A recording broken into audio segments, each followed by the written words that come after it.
Interior Cabinet Secretary Prof Kithure Kindiki is now Kenya's Deputy President-elect. 236 members of Parliament on Friday voted to affirm the nomination of Kindiki to replace Rigathi Gachagua, who was impeached by the Senate on Thursday evening.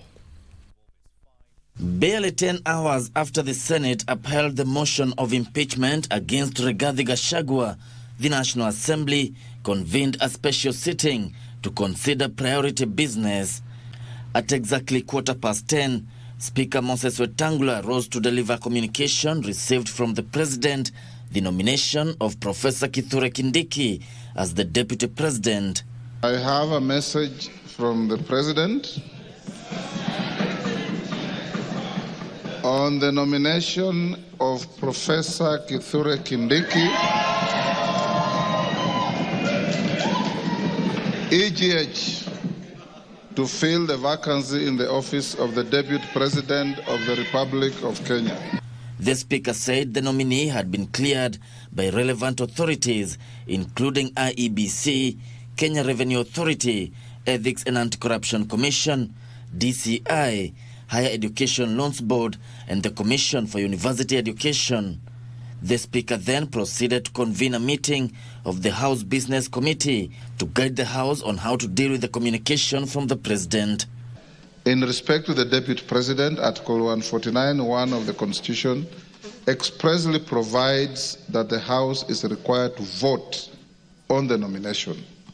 It is noteworthy that the Public Appointments Parliamentary Approval Act applies where an appointment under the Constitution or any other law requires an approval of the House.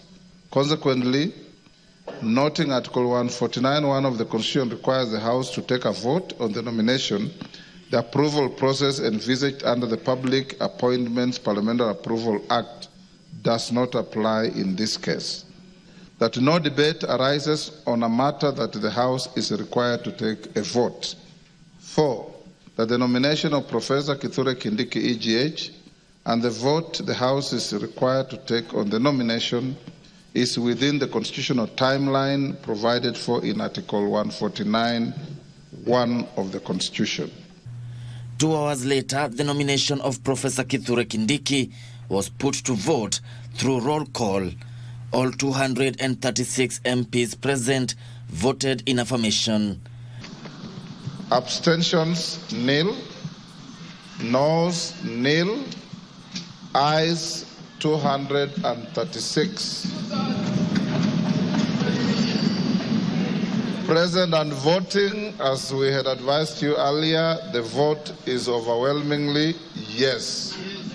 So the nomination is herewith declared passed by the House, and the Speaker will transmit the results to the President, and the Speaker will also sign a Gazette notice to this effect. Speaker Moses Wetangula has already gazetted the name of Professor Kithure Kindiki, despite court orders stopping the succession process.